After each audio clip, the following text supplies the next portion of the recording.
A recent study found that we Canadians get almost 50% of our daily calories from ultra-processed foods.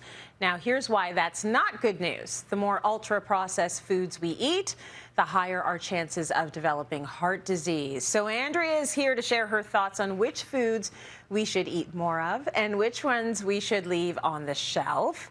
So Andrea, first take me through what ultra-processed foods are and why they're so bad for us. Ultra-processed foods are basically foods that have been processed to the point where they're unrecognizable as food. So they become food-like products, and that's what many experts think. So they use ingredients called the scary seven. These are ingredients that have been proven to be harmful to our body. For example, high fructose corn syrup, which is also known as glucose fructose, trans fats, MSG, which is monosodium glutamate, artificial colors, artificial flavors, artificial sweeteners, as well as preservatives. And they're used because they're used to extend the shelf life of product, make it look more appealing because we eat with our eyes, but also flavor it. So whether that's salty or sweet, it makes it taste better. Now, the reason why they're not good for us is because they're empty calories. They do nothing for us. They have no nutrition.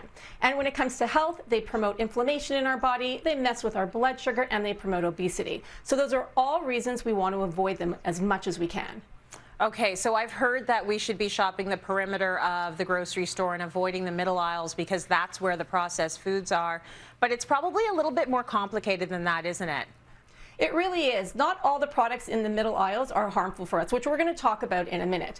Now, there are three broad categories of food. There's the ultra-processed that we just talked about, there's minimally processed, and then there's unprocessed or whole foods. Now, we want to get the most from these two categories and the least from this one.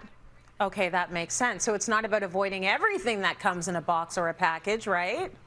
Absolutely. Now, I don't avoid everything that comes in a box or a package. And that's why I advocate so much that we understand how to read food labels. Because when we understand what we're reading and what we're looking at, we can make healthier choices. So as we discussed, we want to stay away from the ultra-processed category, and we want to look for minimally processed category when we're at the food, when we're in those middle aisles. Now, what does minimal processing mean? So that means that they're going to have real food in their ingredients, and they're going to avoid the ingredients like this scary seven. So when you're shopping, you look at a can of beans. Look for beans that have beans and water. That's it. You understand they're real ingredients that's in the product. For example, canned fruit. They're packed with, let's say, pineapple juice, right? This is Chaz. Hearthy Foods uses flour that has a single ingredient, yams. Good Food for Good has ketchup that uses dates instead of refined sugar to sweeten it. You've got chocolate, you've got salty nuts and seeds. Now, one category that gets a bad rap is the frozen food category. This was from my freezer. Now, this is Hillary's, and the reason why I love it is because it's a minimally processed brand that uses real ingredients. So you understand everything that's in their plant-based burger. For example, it has ancient grains like millet, it has veggies, it has beans, it's organic, it's non-GMO, and it's free from the top 10 allergens like soy, gluten, and dairy. So when we're making those healthier choices, when we're shopping those middle aisles, this is what we want to look for, those minimally processed foods. Okay, so it's not so bad that it's frozen, but you just have to get the frozen packaged stuff that is actually made with fresh whole ingredients, right? That's right. So real ingredients that you can pronounce, that you understand. And, you know, like Randy was saying too, when it comes to, you said to Randy, when we're talking about salad dressings, there are salad dressings that you can grab from your fridge that have those real ingredients, that use good oil, like olive oil, right? That's healthy for us, and other spices. So it doesn't contain anything like high fructose corn syrup. So exactly, we want to look for those minimally processed products. That makes so much sense. Now, I see a lot of fresh ingredients on your table. They're making me hungry for lunch. So talk to me a little bit about what you've got.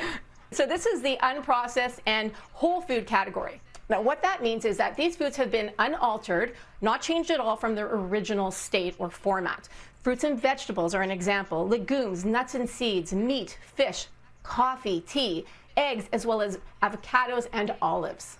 Last question. You mentioned olives and avocados. Are oils whole foods too? That is such a great question, Tracy. The answer is no. Oils are not considered to be a whole food. That's because they do undergo processing, even if it's minimal. So when it comes to buying oils and you're looking for that minimal processing, you want to look for cold pressed.